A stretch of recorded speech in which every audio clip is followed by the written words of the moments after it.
Episode 3 की शुरुआत में हमें उसी एल्फ लड़की को दिखाया जाता है जिसको एपिसोड 1 के अंदर दिखाया था और जो अपने मन में सोच रही होती है कि कैसे इंसान इतना ज़्यादा अत्याचारी बन चुका है, कैसे वो एल्फ के ऊपर अत्याचार कर ये सब सोच रहा होता है। तभी उसकी नज़र पड़ती है आर्क के ऊपर, यानी कि अपना जो है ना स्केलेटल बॉय, उसके ऊपर पड़ती है। वो अपना तलवार निकालती है और तभी आ जाता है अपना इंट्रो और ख़त्म हो जाता है भाई। उसके बाद हमें कुछ और ही दिखाया जाता है कि अपना जो आर्क है वो कुछ गुंडों के पीछे पड़ा हुआ है, जिनके पीछे पड़ के क्या करेगा, गुंडों की धुलाई करेगा। धुलाई करने के पीछे पड़ा है, गुंडे भी भाग रहे हैं और बोल रहे हैं कि हमें छोड़ दे, लेकिन अपना आर्क तो आर्क है भाई, खोपड़ी है ना, अपना खोपड़ीदारी साइज कर देता है, मतलब एकदम ठीक कर देता है इन सबको, मतलब धुलाई बहुत ही अच्छे से करता है। और धुलाई करने के बाद इसको पता चलता है कि भाई साहब जिसकी धुलाई अभी की है ना, इनके पास तो बहुत ज़्यादा खजाना है और वो खजाने की तरफ भी जाता है। खजाने के अंदर बहुत सारा सोना होता है, सोने के कॉइन होते हैं 2 डब्बे भर के, और उसके साथ आर्क देखता है कि 2 केज भी है इसके पास और दोनों केज के पास 2 प्लेट भी हैं, यानी कि यहाँ पे किसी को बंदी बना के रखा गया था और उसके बाद वो शायद भाग गए होंगे या फिर शायद उनको किसी और जगह पे इन्होंने भेज दिया होगा। और यही बात वो पोंटा से भी बोलता है। उसके बाद वो दोनों निकल जाते हैं। उसके बाद हमको वेस्टर्न एम्पायर का किंग दिखाया जाता है और इन दोनों की बातों से, ये लड़का और किंग की बातों से ये पता चलता है कि जो पहले एपिसोड में हमला कराया था छोटी बच्ची के ऊपर, इस राजा ने ही कराया था। वो चाहता था उसको मार देना, क्योंकि वेस्टर्न और ईस्टर्न एम्पायर जो 2 एम्पायर है उसके बीच में लिवोट शहर है और लिवोट की क्वीन थी वो लड़की, मतलब वो प्रिंस थी। तो अगर उसको मार देते तो लिवोट शहर इनके हाथ आ जाता और अगर वो आ जाता तो पूरा वेस्टर्न भी इनके हाथ आ जाता। तो इसलिए उन्होंने हमला करवाया था। लेकिन आखिरी वक्त पे अपना आर्क आता है और उनको बचा लेता है। और आगे जब ये बात करते हैं तो पता चलता है कि एपिसोड 2 में जो मॉन्स्टर हमें दिखाया गया था ना, वो भी एक्सपेरिमेंटल था, उसको भी इसी राजा ने बनाया था। मतलब ये राजा बहुत खतरनाक है यार, एक्सपेरिमेंट करके ये सब बना रहा है और साथ में पूरा मतलब पूरी दुनिया जीतना चाहता है क्या भाई।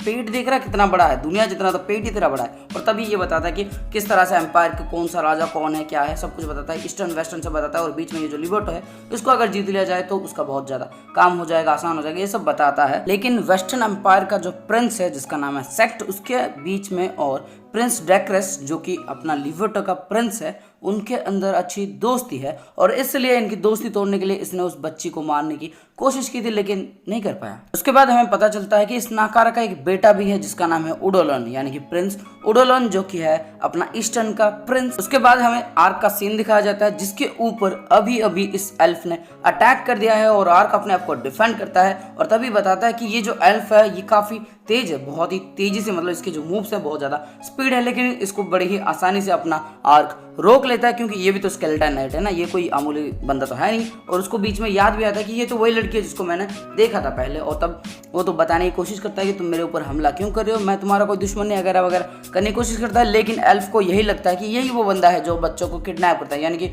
एल्फ को कोई किडनैप कर रहा है तो उसको लगता है कि यही वो बंदा है, तो इससे बहसबाजी करने लगती है। लेकिन तभी पोंटा को अचानक से वो उसके शोल्डर के ऊपर दिखती है, आर्क के शोल्डर के ऊपर दिखती है। और पोंटा एक स्पिरिचुअल एनिमल होता है जो कि हमेशा सही लोगों के साथ ही घूमता है और इसलिए आर्क एक सही इंसान समझ के वो उसको जाने देती है और थोड़ा सा बातचीत करते हैं। उसके बाद एल्फ आर्क से माफ़ी मांगती है कि मैंने तुम्हारे ऊपर अचानक से हमला कर दिया, मुझे लगा तुम वही इंसान हो जिसने मेरे भाई बंधुओं को, यानी कि हमारे जैसे एल्फ को कैद करके उन्हें बाजार में बेच देते हो और इसलिए मैंने तुम्हारे ऊपर हमला किया। तो आर्क पूछता है कि तुम्हें क्यों कोई किडनैप क्यों करेगा। तब वो बताती है कि क्योंकि हमें स्लेव की तरह देखा जाता है और स्लेव की तरह बहुत ज़्यादा पैसे मिलते हैं अगर हमको कोई बेचता है तो इस तरह से आर्क उससे बताता है कि मैंने 2 पिंजरे तो देखे थे उसके अंदर, लेकिन उसके अंदर कोई था नहीं, तो तुम जाओगी तो भी कोई फ़ायदा होगा नहीं। और उसके बाद वो लड़की भी बोलती है तुम हमारे एल्फ वाले मैटर से दूर ही रहो, तुम्हारे लिए अच्छा होगा। और इतना कह के वो चली जाती है। आग रोकने की कोशिश करता है, बाकी कुछ पूछने की भी कोशिश करता है, लेकिन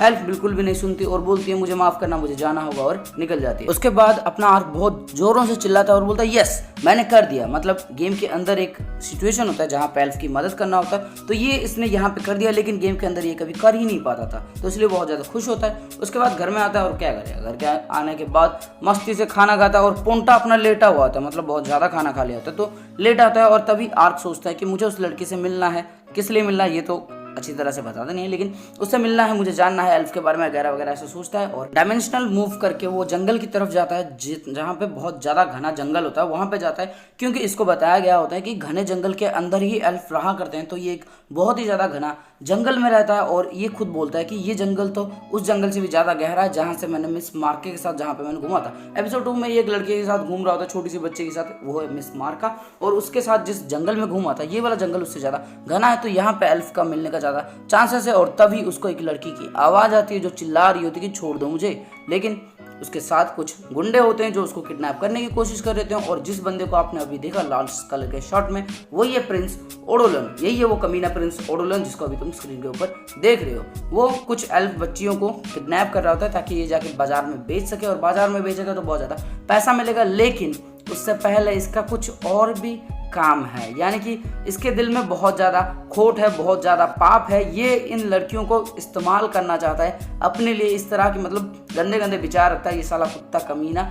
और आर्क भी ये सब देखता है और आर्क कहता है कि अब मतलब मैं और ज़्यादा देर यहाँ पे नहीं रख सकता, अब मुझे कुछ ना कुछ करना ही पड़ेगा। और वो जैसे ही हमला करने वाला होता है तभी हमको वही एल्फ लड़की दिखती है जो कि आके इनके ऊपर हमला कर देती है। इस एल्फ लड़की को देखने के बाद कुछ गुंडे बहुत ही ज्यादा खुश हो जाते हैं और बोलते हैं कि ये तो एक डार्क एल्फ है, इसकी बाजार में बहुत ज्यादा कीमत है, तो इसको लेके बेचेंगे, बहुत ज्यादा पैसा कमाएगा और अमीर बन जाएंगे, ऐसा सोचता है। और कुछ लड़के जो होते हैं मतलब ये जो गुंडे होते हैं ना, उनका मतलब कुछ और ही काम होता है। वो मतलब एक उनमें से जाता है और अपना हाथ लेके उसके सीने के ऊपर रखने की कोशिश करता है, लेकिन तभी अपनी एल्फ इसका हाथ ही उड़ा देती है। मतलब ये लड़की बहुत ज़्यादा खतरनाक है मेरे भाई। अगर तुम कुछ गलत इंटेंशन के साथ इसके पास जाओगे ना तो तुम्हें चीर के फाड़ देगी, सब कुछ काट देगी, और जो तुम अभी सोच रहे हो ना वो भी काट के फेंक देगी। और ये एल्फ लड़की एक एक करके सारे गुंडों को मारती है, मतलब काट के फेंक देती है, सबका बैंड बजा देती है। और जिसको देख के अपने प्रिंस ओडोलन की भी फट के चार हो जाती है। वो भी घबरा जाता है कि साला कहीं मेरा ही ना काट दे, यही सोचता है। और तभी वो एक चाल चलता है कि वो करता क्या कि जो एल्फ लड़की थी ना जिसको किडनैप किया था उसको मतलब पकड़ लेता है और बोलता है कि अगर तुम चुपचाप नहीं रहोगी तो मैं इसका गला ही उड़ा दूंगा। तो मजबूरी में अपनी एल्फ वाली जो लड़की है उसको रुकना पड़ता है। और ये साले गुंडे इतने बड़े ठरकी हैं, अभी वो मारने वाली थी, अभी इनको काट के पीस पीस करने वाली थी, लेकिन जैसे ही इनको फायदा मिला तो वैसे ही ये उसके कपड़े फाड़ देते हैं, मतलब जो गले में लगाया होता है ना कैप, उसको फाड़ देते हैं। उसका पैंट जो है ना उसको उठाने की कोशिश करता है और नहीं कर पाता, क्योंकि तभी अपना आर्क भाई आता है और पीछे की तरफ से आता है और इसको एक मुक्का मार के नॉकआउट कर देता है। लेकिन फिर भी यार ये कितना बड़ा ठरकी है यार, तेरी जान खतरे में है लेकिन तेरे को ठरक पहले पड़ी है साला ठरकी। जैसे ही आर्क प्रिंस ओडोलन को मुक्का मार के बाहर फेंकता है ना, वैसे ही ये एल्फ लड़की अपना तलवार उठाती है और जितने बचे हुए गुंडे थे सबकी बैंड बजा देती है। सिर्फ चींकें सुनाई देती है उनकी, मतलब चिल्लाती हुई आवाजें सुनाई देती है जंगल के अंदर उनकी, और कुछ पता भी नहीं चलता उनका क्या हुआ। उसके बाद ये एल्फ वॉरियर जाती है अपनी एल्फ जो छोटी छोटी बच्चियां हैं ना उनको बचाने के लिए, लेकिन नहीं कर पाती क्योंकि उनका जो पिंजरा होता है ना वो लॉक होता है और जो लॉक लगा होता है उसको वो तोड़ नहीं पाती। लेकिन आर्क आता है और एक ही हाथ में उस लॉक के चिथड़े उड़ा देता है, जिसको देख के एल्फ लड़की थोड़ी सी घबरा भी जाती है और थोड़ा सा शॉक भी हो जाता है कि ये कितना ज्यादा पावरफुल है। और एल्फ जो बच्चियां थी वो भी इससे डर जाती हैं, इसके पास नहीं आना चाहती, लेकिन वो जो एल्फ वॉरियर थी उसके पास जाती है और तभी उनको पता चलता है कि ये जो एल्फ वॉरियर्स है ना इनके मतलब एबिलिटी होती है एक ही, ये मैजिक कर सकते हैं। और इनके गले के ऊपर जो पट्टा लगा हुआ है इन लड़कियों के ऊपर, वो पट्टा काम ये करता है कि इनको जो मैजिक एबिलिटी है ना उसको डिसेबल कर देता है और इसको निकालना इतना आसान है नहीं किसी और के लिए। लेकिन अपना एल्फ भाई तो बस एक हाथ ऐसे डालता है ऊपर और बोलता है, कुछ मंत्र बोलता है और ये निकल जाता है। उसके बाद वो उसकी जो पैर में चोट लगी थी उसको हील भी करता है, जिसको देख के सब जितने भी थे ना सब मतलब शॉक्ड हो जाते हैं, क्योंकि भाई साहब कोई आम इंसान इतना मतलब जादू नहीं कर सकता, ये बहुत ऊपर लेवल का जादू है, इतना जादू कोई कर नहीं सकता। और तभी इस एल्फ को पता चलता है, मतलब एल्फ वॉरियर को पता चलता है कि ये कोई आम इंसान तो नहीं है, ये कोई मतलब बहुत ही अनोखा एक खास इंसान है। ये सब देखने के बाद एल्फ लड़कियां जो थी ना, जो छोटी छोटी एल्फ की बच्चियां थी, वो भी ट्रस्ट करती हैं अब वॉरियर के ऊपर, मतलब अपने आर्क के ऊपर। और उसके बाद हम देखते हैं कि एक तोता आता है जिसको कोई मैसेज देती है अपनी एल्फ कि ये जो बच्चियां हैं इनको हमने यहाँ पे देखा है, तुम आओ और इनको ले जाओ। और वो तोता भी निकल जाता है और कुछ देर बाद फिर से तोता आके बता भी देता है कि उसने वो बता दिया है। और तब हमें पता चलता है कि ये तोता बोल भी सकता है और उसी आवाज़ में जिसी आवाज़ को उसने सुना होगा, यानी कि अगर अभी तुम अपनी आवाज़ में उसको कुछ बताओगे तो किसी और का जाके तुम्हारी आवाज में ही बताएगा। तो ये बहुत ज्यादा खतरनाक तोता है, इससे थोड़ा दूर रहना है अच्छा। उसके बाद वो जो एल्फ वॉरियर होती है वो आर्क को बताती है कि ये तोता कोई आम तोता नहीं है, इसका नाम है विस्परिंग फाउल और इसकी एबिलिटी ये है कि इसको कोई आम इंसान आसानी से पकड़ नहीं सकता और जिसको मैसेज देने के लिए बोला होगा वो जाके सिर्फ उसी को मैसेज देगा, किसी और को नहीं। तो इस तरह से हम जो एल्फ्स हैं ना, हम सब इस तरह से कम्युनिकेट करते हैं एक दूसरे से जब हम ज़्यादा दूर होते हैं। उसके बाद दो एल्फ वॉरियर आते हैं जो उन छोटी बच्चियों को ले जाते हैं और उसके बाद ये दो थोड़ी सी बातचीत करते हैं। उसके बाद आर्क अपने आप को और पोंटा को उस एल्फ लड़की से इंट्रोड्यूस कराती है, जिसके जवाब में वो एल्फ लड़की भी अपना नाम बताती है, जिसका नाम होता है एरियनी ग्लेनिस माप्ले, और वो एक एल्फ वॉरियर है जो कि अपनी प्रजाति को बचाने के लिए लड़ रही है।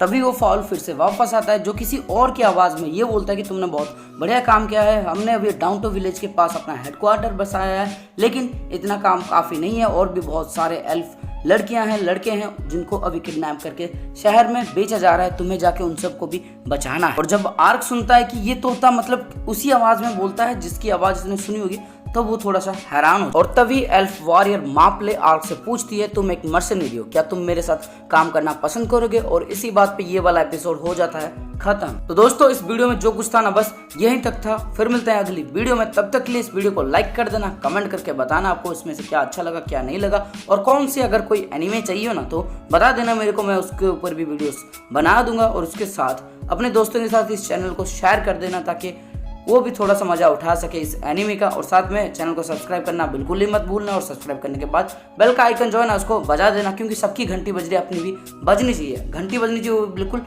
टन करके बजनी चाहिए। ठीक है, फिर मिलते हैं।